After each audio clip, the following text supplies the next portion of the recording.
بسم اللہ الرحمن الرحیم۔ السلام علیکم ورحمۃ اللہ وبرکاتہ۔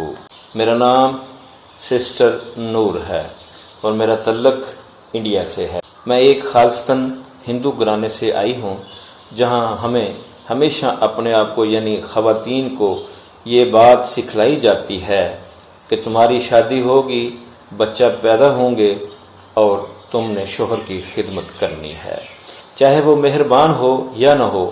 اس کے علاوہ میں نے اور بھی بہت کچھ محسوس کیا کہ ہندوازم میں ایسی بہت ساری چیزیں ہیں جو عورتوں پر یعنی کہ اگر کوئی عورت بیوہ ہوتی تو اسے ہمیشہ سفید ساڑی پہننی پڑتی، سبزی کھانا پڑتی، بال چھوٹے رکھنے اور کبھی دوبارہ شادی نہیں کرنی۔ دلہن کو ہمیشہ شوہر کے خاندان کو جہیز ادا کرنا پڑتا تھا اور شوہر کچھ بھی مانگ سکتا ہے، خواہ دلہن کو دینے سے دشواری ہی کیوں نہ ہو۔ صرف یہی نہیں، اگر شادی کے بعد وہ پورا جہیز ادا کرنے کے قابل نہ رہی تو اسے جذباتی اور جسمانی طور پر تشدد کا نشانہ بنایا جاتا ہے، اور جہاں شوہر یا ساس دونوں ہی کچن ڈیتھ کا شکار ہو سکتے ہیں، اور شوہر بیوی کو اس وقت آگ لگاتا ہے جب وہ کھانا پکاتی ہو یا کچن میں ہوتی ہو، اور اسے حادثاتی موت کی شکل دینے کی کوشش کرتے ہیں۔ ان میں سے زیادہ واقعات رونما ہو رہے ہیں۔ ان سب کے علاوہ ہندو مذہب میں مردوں کو لفظی طور پر دیوتاؤں کے درمیان سمجھا جاتا ہے۔ مذہبی ہندو تقریبات میں سے ایک میں غیر شادی شدہ لڑکیاں کسی خاص دیوتا جس کا نام شیرا ہے کی نمائندگی کرنے والے بت کے لیے دعا کرتے ہیں اور اس کی پوجا کی جاتی ہے تاکہ ان کو ان جیسے شوہر نصیب ہوں۔ یہاں تک کہ میری اپنی ماں نے مجھے ایسا کرنے کو کہا تھا۔ اس سے مجھے معلوم ہوا کہ ہندو مذہب جس کی بنیاد توہمات اور ایسی چیزوں پر ہے جن کا کوئی واضح ثبوت نہیں ہے، بلکہ وہ محض روایات ہیں جو عورت پر ظلم کرتی ہیں، درست نہیں ہو سکتی۔ اس کے بعد جب میں تعلیم حاصل کرنے کے لیے انگلستان چلی گئی تو میں نے سوچا کہ کم از کم یہ ایک ایسا ملک ہے جو مردوں اور عورتوں کو برابر کے حقوق دیتا ہے اور ان پر ظلم نہیں کرتا۔ میں نے سوچا کہ ہم سب کو اپنی مرضی کے مطابق کرنے کی آزادی ہے۔ ٹھیک ہے، جیسا کہ میں نے لوگوں سے ملنا اور نئے دوست بنانا شروع کیے، اس نئے معاشرے کے بارے میں جاننا اور ان تمام جگہوں پر جانا جہاں میرے دوست سماجی سازی کے لیے گئے تھے، یعنی کہ بارز، ڈانس ہال وغیرہ، میں نے محسوس کیا کہ یہ مساوات عملی طور پر اتنی درست نہیں تھی جتنی تھیوری میں تھی۔ ظاہری طور پر خواتین کو تعلیم، کام وغیرہ میں برابر حقوق دیے جاتے تھے، لیکن حقیقت میں خواتین اب بھی ایک مختلف، زیادہ لطیف طریقے سے مظلوم تھی۔ جب میں اپنے دوستوں کے ساتھ ان جگہوں پر گئی جہاں وہ گھومتے پھرتے تھے، میں نے دیکھا کہ ہر کوئی مجھ سے بات کرنے میں دلچسپی رکھتا ہے، اور میں نے سوچا کہ یہ معمول ہے، لیکن یہ صرف بعد میں پتہ چلا۔ مجھے احساس ہوا کہ مجھے اس لیے گھورتے ہیں، دیکھتے ہیں کہ میں ایک کم عمر نوخیز لڑکی ہوں۔ تو مجھے سمجھ آ گئی، میں جلد ہی بے چین ہونے لگی، جیسے کہ میں خود نہیں سمجھ رہی۔ مجھے ایک خاص انداز میں لباس پہننا پڑا تاکہ لوگ مجھے پسند کریں۔ انہیں خوش کرنے کے لیے ایک خاص انداز میں بات کرنی پڑتی تھی۔ میں نے جلد ہی محسوس کیا کہ میں زیادہ سے زیادہ بے چینی محسوس کر رہی ہوں، خود کو کم سے کم، پھر بھی میں باہر نہیں نکل سکتی۔ لڑکیاں یہ کہتی تھیں کہ ہم تو اس طرح کے معاملات سے لطف اندوز ہوتی ہیں، لیکن میں اس سے لطف اندوز نہیں ہو رہی تھی، مجھے پریشانی ہو رہی تھی۔ میرے خیال میں اس طرز زندگی میں خواتین مظلوم ہیں۔ انہیں خوش کرنے اور زیادہ دلکش ظاہر کرنے کے لیے ایک خاص انداز میں لباس پہننا پڑتا ہے اور ایک خاص انداز میں بات کرنا ہوتی ہے، خوش اخلاقی سے، ہنس کر، جھک کر، تاکہ لوگ انہیں پسند کریں۔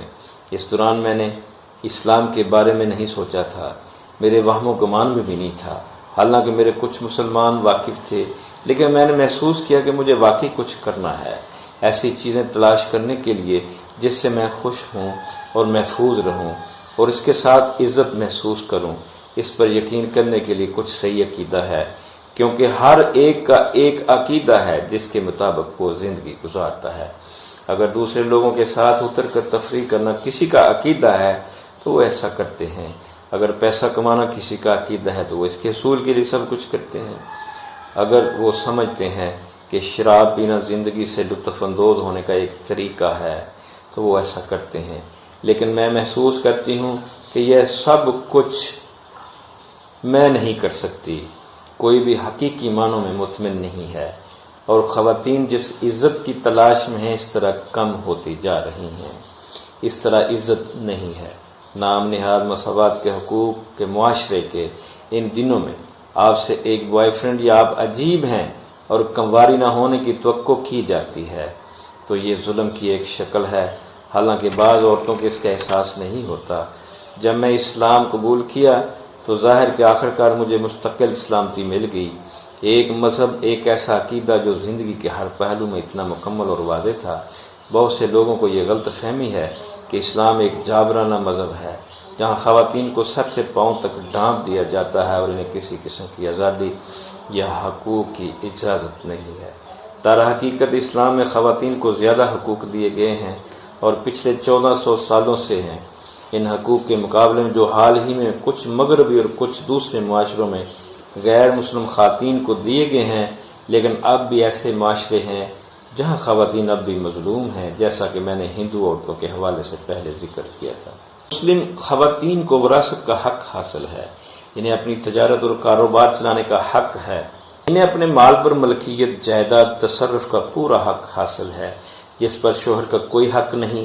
انہیں تعلیم حاصل کرنے کا حق ہے، شادی سے انکار کرنے کا حق ہے جب تک کہ یہ انکار معقول اور معقول بنیادوں کے مطابق ہو۔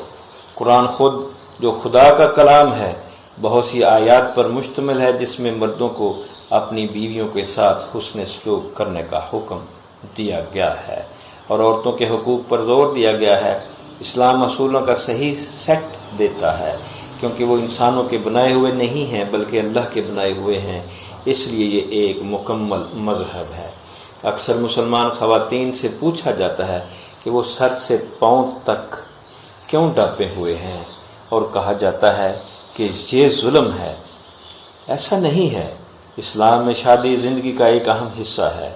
معاشرے کی تشکیل اس لیے عورت کو اپنے آپ کو سب کے سامنے ظاہر کرنے کے لیے نہیں جانا چاہیے، صرف اپنے شوہر کے لیے۔ یہاں تک کہ مرد کو بھی اجازت نہیں کہ وہ اپنے جسم کے بعض حصوں کو اپنی بیوی کے علاوہ کسی کو دکھائے۔ اس کے علاوہ اللہ تعالیٰ نے مسلمان عورتوں کو حکم دیا ہے کہ وہ اپنی حیا کو ڈھانپیں۔ اے نبی، اپنی بیویوں اور بیٹیوں اور مومنین کی عورتوں سے کہہ دو کہ وہ اپنے جسموں پر باہر نکلتے وقت چادریں لٹکا لیا کریں۔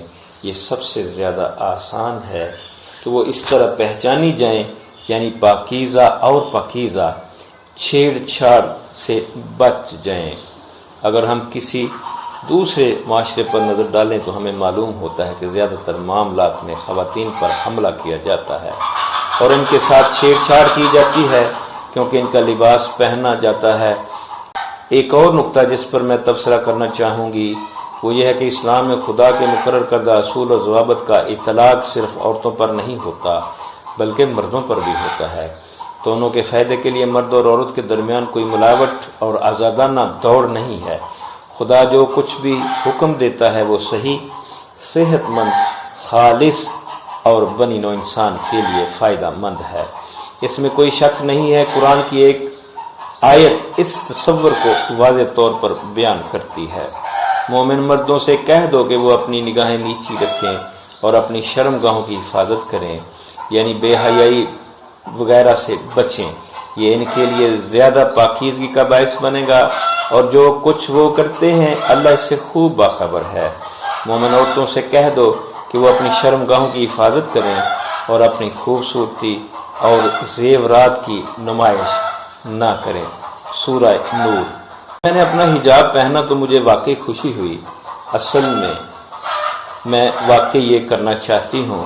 جب میں نے حجاب پہنا تو مجھے بے حد اطمینان اور خوشی کا احساس ہوا۔ مطمئن ہوں کہ میں نے خدا کے حکم کی تعمیل کی ہے اور اس کے ساتھ آنے والی بھلائیوں اور نعمتوں سے خوش ہوں۔ میں نے خود کو محفوظ اور محفوظ محسوس کیا۔ در حقیقت لوگ اس کے لیے میری زیادہ عزت کرتے ہیں۔ میں واقعی اپنے ساتھ سلوک میں فرق دیکھ سکتی تھی۔ آخر میں یہ کہنا چاہوں گی کہ میں نے اسلام کو آنکھ بند کر کے یا کسی مجبوری کے تحت قبول نہیں کیا تھا۔ خود قرآن میں ایک آیت ہے کہ دین میں جبر نہیں ہے۔ میں نے یقین کے ساتھ اسلام قبول کیا، میں نے دیکھا ہے وہاں جا کر کیا ہے اور کہانی کے دونوں رخ دیکھے ہیں، میں جانتی ہوں اور تجربہ کیا ہے کہ دوسری طرف کیسا ہے، اور میں جانتی ہوں کہ میں نے صحیح کام کیا ہے۔ اسلام خواتین پر ظلم نہیں کرتا، بلکہ اسلام انہیں آزاد کرتا ہے اور انہیں وہ عزت دیتا ہے جس کی وہ حقدار ہیں۔ اسلام وہ مذہب ہے جسے اللہ تعالیٰ نے پوری انسانیت کے لیے منتخب کیا ہے۔ جو لوگ اسے قبول کرتے ہیں وہ حقیقی معنوں میں بنی نوع انسان کی ان زنجیروں اور طوق سے آزاد ہو جاتے ہیں جن کی حکمرانی اور قانون سازی کے لیے گروہ کے دوسرے گروہ کے جبر اور ایک جنس کے دوسرے گروہ کے احتسال اور جبر کے سوا کچھ نہیں ہوتا۔ یہ اسلام کا معاملہ نہیں ہے جس نے حقیقی معنوں میں خواتین کو آزاد کیا اور انہیں وہ انفرادیت دی جو کسی اور کی اتھارٹی نے نہیں دی تھی۔ بہن نور کو 1.5 سال سے مسلمان ہوئے ہیں اور اس وقت یونیورسٹی آف ایسیکس UK میں شعبہ حیاتیات میں انڈر گریجویٹ تعلیم کے دوسرے سال میں ہیں۔